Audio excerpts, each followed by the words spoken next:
I'm 78 now, and there's something important I want to share with you, something no one ever mentioned to me when I was younger. For most of my life, I believed that being a woman meant always umidering for tins maitreen and maros. The ideal wife, the flawless mother, the dutiful daughter, the reliable worker. And what did it get me? My husband passed in Ephraim for Nazaries. Indif gone, Eve's time weathers tinted me found. I'm 78 now, and there's something important I want to share with you. Something no one ever mentioned to me when I was younger. For most of my life, I believed that being a good woman meant always agreeing to whatever others asked.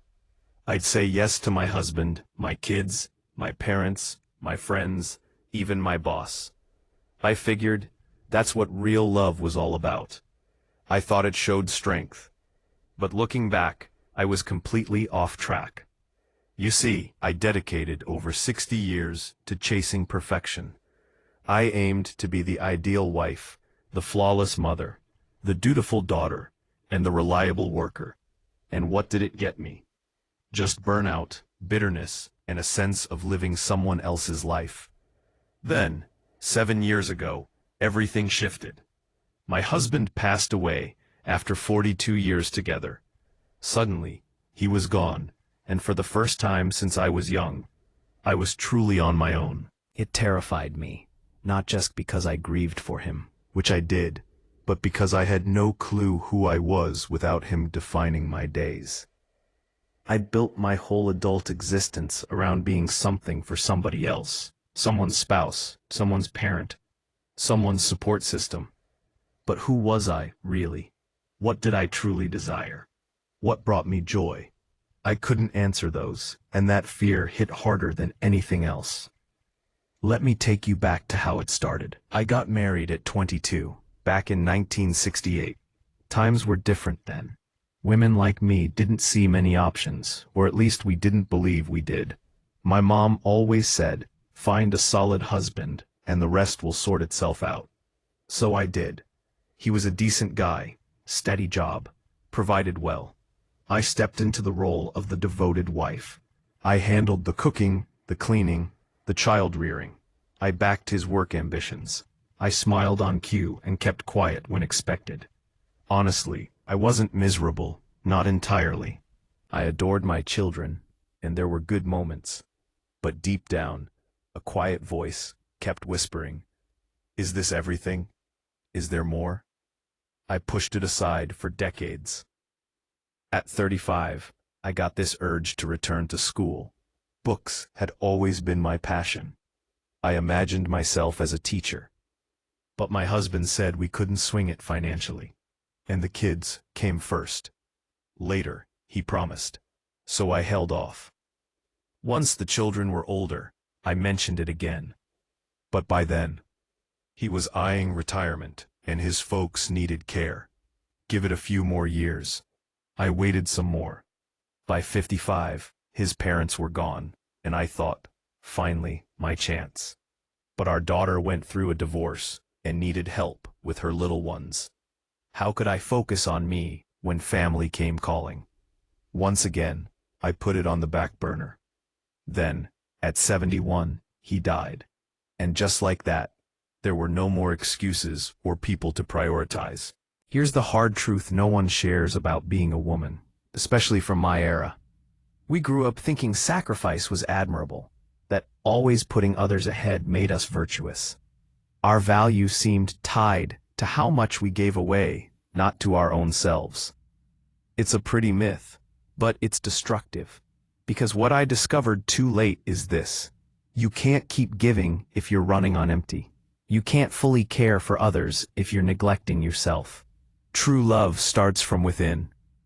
I gave everything I had, and when he was gone, I stared at my reflection and saw a stranger, worn out, aged, and sorrowful. That first year alone was a fog. I'd wake up with no routine, no meals to prepare, no one to tend to.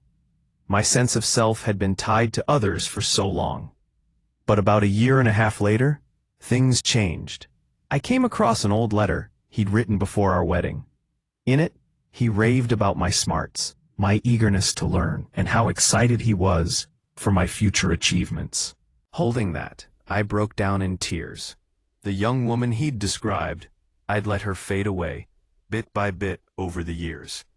I'd convinced myself it was selfless, but really, I'd just been erasing parts of me. That's when I chose differently. At 72, I decided it wasn't over for me. I signed up for classes at the local college: literature, art history, philosophy, all the subjects I'd longed to explore. Sure, I was the senior in the room, but it didn't bother me. For the first time in ages, I felt truly energized. I began taking trips, starting small, to spots I'd daydreamed about. It was liberating. And I learned to say no. That was the toughest part. When my kids called needing favors, I'd reply, "Sorry, I've got something going on." Friends invited me to events I wasn't interested in.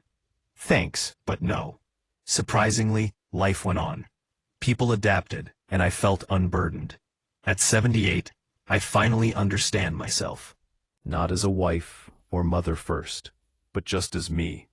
A woman who cherishes books and art, who savors solitude, who wanders when the mood strikes, who speaks her mind with yes or no. But it breaks my heart how much time I lost. 60 years spent being who I thought I had to be, instead of who I wanted to be. 60 years of sidelining myself to make space for others. Those years are gone forever.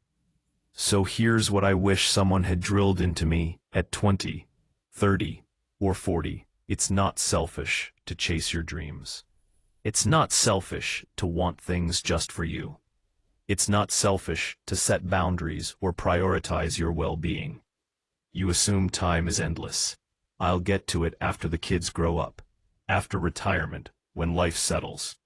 But it never fully settles. There's always another demand, another need, another delay. Next thing you know, you're 70, and you've barely lived on your terms. Don't repeat my regrets. Don't hold out for approval to claim your life. No one's going to hand it over. No one will announce, "Okay, now you go first." You have to seize it yourself. If school calls to you, enroll today. Don't wait for older kids or a clearer calendar. If a career shift feels right, make the move. Don't postpone for the ideal time or full savings or everyone's blessing. If a relationship dims your spirit, walk away. Don't cling because of sunk years or fear of solitude or the idea that it's too late. It's never too late. This isn't a rehearsal. It's your one shot at life. Every day spent solely for others is one less for you. I get it. You're wondering about family duties, about being responsible, about kindness. But hear me. You can be kind while protecting your space. You can love your loved ones and still carve out your path. In truth, you'll show up better for them when you're genuine. Resentment poisons everything. When you're mad at yourself for abandoned dreams, it seeps into how you give. Women of my time learned to shrink, to adapt, to avoid conflict, to fade into the background. We mastered it so well that we vanished. But you have freedoms we could only imagine. Don't squander them on perfection or constant pleasing. You'll never satisfy everyone. Someone will always label you selfish, feel let down, or demand more. In the end, the voice that counts is your own. Can you face the mirror and feel proud, not for sacrifices made, but for a life that rings true? I watch young women now repeating my old patterns, agreeing when they don't want to, delaying ambitions for partners or kids or parents, molding themselves to fit others' expectations. It makes me want to grab them and say, "Halt this now. Your aspirations count. Your thoughts count. You count, not just for what you provide, but for being you." It took me until 72 to grasp that I deserved room, wants, and choices. Don't let it take you that long. Embrace it today. Your past self is counting on it, and your future self will be grateful. I'm 78, and I've only been truly living for myself these past 6 years. Out of all my time, these have been the brightest. I'm happier than in my 30s, more authentic than ever. I feel liberated. But I'd trade anything for those lost decades. To have chosen myself at 35 instead of 72, to have declined when I wanted, to have followed my passions early, to have claimed my space without apology. You have time ahead, but only if you act soon. Stop delaying for permission. Stop ranking yourself last. Your life unfolds in this moment, not someday when it's convenient or everyone's sorted. What will you do? Live it your way, or reach 78 realizing it all went to others? It's your call, but decide today. Time flies, and you shouldn't lag behind. If this strikes a chord, pass it on. Not for my sake, but for any woman delaying her dreams, feeling guilty for wanting more, or awaiting clearance to thrive. Consider it approved. Go ahead and live.